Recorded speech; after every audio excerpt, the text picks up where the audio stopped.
بسم الله الرحمن الرحيم. الحمد لله رب العالمين والعاقبة للمتقين والصلاة والسلام على نبينا محمد وعلى آله وأصحابه أجمعين. أما بعد، شرح دروس اللغة العربية لغير الناطقين بها من الجزء الأول. إنك بعون الله تعالى ما درس خود دوام دهم از شرح كتاب درس زبان عربی برای کسانی که با عربی حرف نمیزنند از قسم یکم. درس امروزی ما گفته است که الدرس الثاني والعشرون والثالث والعشرون، یعنی درسی 22 و 23. موضوع درس الممنوع من الصرف، یعنی آن اسمهایی که تنوین قبول نمی کنند.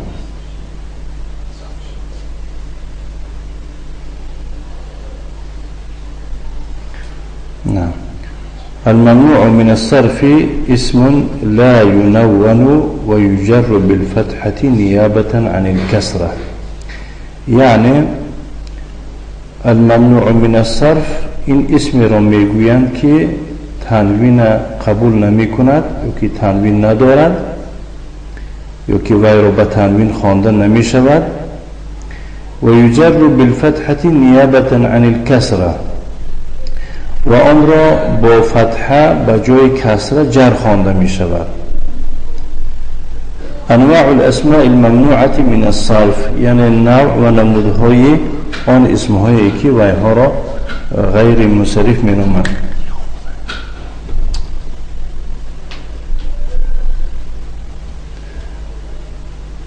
یکم العلم المؤنث، یکم علمی مؤنث بوده است. علم گفته نام خصوصی را می نامند و در برابر آن چی مؤنث می باشد. مثلا مریم و زینب و عائشة مكة جدة، فنظر و کدام نوع و کدام نمودی مؤنثی که نباشد. الثاني العلم المؤنث في اللفظ، علمی مؤنثی که در لفظ یعنی لفظاً گفته شده است و معناه مذکر، معناش چی مذکر می باشد، مانند حمزة و معاویة و طلحة. خلاصه اینها دو علت دارند، به سبب دو علت چی غیر منصرف شدگی هستند، العلمیت و التأنیث. الثالث العلم المختوم بألف و نون زائدتين، آن علمی که در آخرش الف و نون زیادتی دارد، مانند عثمان و عفان و سفیان و مروان و رمضان. الرابع العلم الذي على وزن الفعل، علمی که بر وزن فعل می باشد، احمد و انور و یزید. پنجم العلم الاعجمی، علمی که مثال گیریم غیر عربی می باشد، ابراهیم و یعقوب و ویلیام و ادوارد و باکستان و باریس. ششم الصفة التي على وزن افعل، صفتی که بر وزن افعل می باشد، یعنی که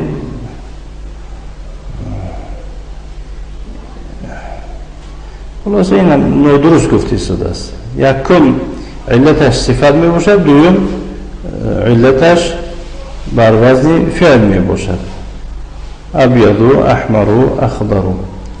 الصفة التي على وزن فعلان، صفتی که بر وزن فعلان می باشد، این هم نادرست. یکم علتش صفت می باشد، دوم علتش در آخرش الف و نون زیادتی دارد، مانند کسلان و جوعان و عطشان و غضبان. الثامن هشتم الاسم المختوم بألف ممدوده على وزن افعلا، یعنی که اسمی که در آخرش الف ممدوده دارد، مانند اغنیاء و اصدقاء و اطباء و اقویاء. اینها یعنی به یک علت دارند. الاسم المختوم بألف ممدودة على وزن فعلا، اینم همان یعنی اسمی که مثال گیریم در آخرش با الف ممدوده خاتمه گرفته شده است ولی بر وزن فعلا می باشد مانند فقراء و وزراء و زملاء و علماء هر دو یک قاعده دارند. دهم الاسم الذي على وزن مفاعل هر اسمی که بر وزن مفاعل باشد این هم یعنی که از همون غیر منصرفی که یک علت دارد که مقام دو علت رو میگیرد صيغه منتهى الجموعش میگن مساجد معاهد فنادق مكاتب. يوزهم الاسم الذي على وزن مفاعيل اینم همون قاعده صيغه منتهى الجموع یک علت دارد که مقام دو علت رو میگیرد منادیل و مفاتیح و فناجین و کراسی. بعدا میفرماد که الممنوع من الصرف يجر بالفتحه یعنی غیر منصرف رو با فتحه جر خوانده می شود همچون نایب از کسره شده. ذهبت الى زینبه در اینجا ذهب فعل تو فاعل شده است الى حرف من حروف الجارة زینبه مجرور بإلى وعلامة جره الفتحة نيابة عن الكسرة لأنه ممنوع من الصرف فيه علتان من 9 علل میگن العالمية والتأنيث. هذا الكتاب لأحمد إنه ممكن كتاب زون أحمد است. أنا من باكستان من از باكستانم. عمار من لندن عمار از لندن است. الكعبة في مكة كعبة در مكة است. المجرور نوعان دو نمودی مجرور میشد یعنی اسم جر شده مجرور بحرف الجر یا اسمی هست که و جر شده است بسبب حرف جر كما في الامثله السابقه چنانه که در مثال های گذشته دیده می شود. الثاني مجرور بالاضافه این خطا است مجرور بالمضاف باید شود یعنی اسم جر می شود بسبب اضافه نه بسبب مضاف. بسیار یعنی که علمای نحو می بینید که اضافه میگویند این کلمه خطا است. بارک الله فیکم. صحیح مجرورون وقتی که کلمه مجرور گفته باید که بالمضاف گفته شود زیرا که اضافه این حادثه یا که کاری دو چیز را میگویند کاری مضاف الیه را یک جایه اگر ذکر کرده نشود میگه که اضافه این قاعده اضافه است. قاعده اضافه چیست؟ یعنی مضاف شدن و مضاف الیه شدن. فهمیدم؟ بارک الله فیکم. بیت زینب جمیل در همه جا بارک الله فیکم چی شده استاده است؟ در اینجا زینب مجرور بالمضاف وعلامة جره الفتحة نيابة عن الكسرة لأنه ممنوع من الصرف وكي اسم ممنوع من الصرف وكي غير منصرف فيه علتان من 9 علل از 9 علات دوت علات دارد العلمية والتأنيث. بيت مبتدا است جميل خبر. هذا كتاب أحمد من كتاب أحمد است. عندي 5 مفاتيح در نزد من 5 کلید است. در اینجا 5 مضاف مفاتيح مضاف إليه مجرور بالمضاف وعلامة جره الفتحة نيابة عن الكسرة لأنه ممنوع من الصرف فيه علة واحدة تقوم مقام علتين میگه. اگر سبب غیر منصرف شدنش پرسم میگه که فيه علة واحدة تقوم مقام علتين یک علت داره که مقامی که جای دو تا علت میگیرد همون چی میباشد؟ صيغه منتهى الجموع میگویم. دو نمود صيغه منتهى الجموع میباشد که بعد الف شکسته دو تا حرف دیده میشود یا که 3 تا حرف دیده میشود مثل مفاتیح میاننگش چه سکون دار میباشد. اخت مروان مریضه خواهر مروان بیمار است. بیت مضاف زینب مضاف الیه کتاب مضاف احمد مضاف الیه 5 مضاف مفاتيح مضاف إليه أخت مضاف مروان مضاف إليه إعراب كرسكن. هذا لمحمد قلت اسكي مجرور بالكسرة لأنه ليس ممنوعا من الصرف. نو دروس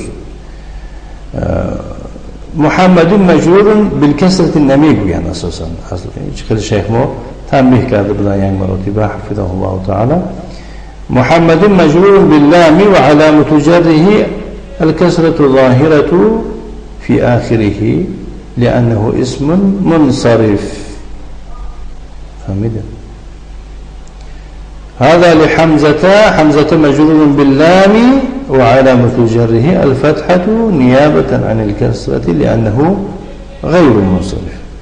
كتاب محمد صحيح، كتاب محمد غير صحيح، لأن محمد ماذا؟ منصرف. كتاب حمزة صحيح، كتاب حمزة غير صحيح. لماذا؟ لأن حمزة غير منصرف. فهمتم بارك الله فيكم؟ مريم خطأ، حمزة خطأ، عثمان خطأ، أحمد خطأ، إبراهيم خطأ، أبيض خطأ، كسلان خطأ، أغنياء خطأ، فقراء، مساجد، منادين، كلها خطأ. لماذا؟ لأن كلها ممنوع من الصرف. بعد أن قلت تم بحمد الله تعالى والصلاة والسلام على نبينا محمد وعلى آله وصحبه أجمعين. بهمين يعني تمام شداس قاعدة هاي وكم شرحي كتاب درس اللغة العربية لغاية نكتفي. وصلى الله وسلم على نبينا محمد وعلى آله وأصحابه وسلم تسليما مزيدا. والحمد لله رب العالمين.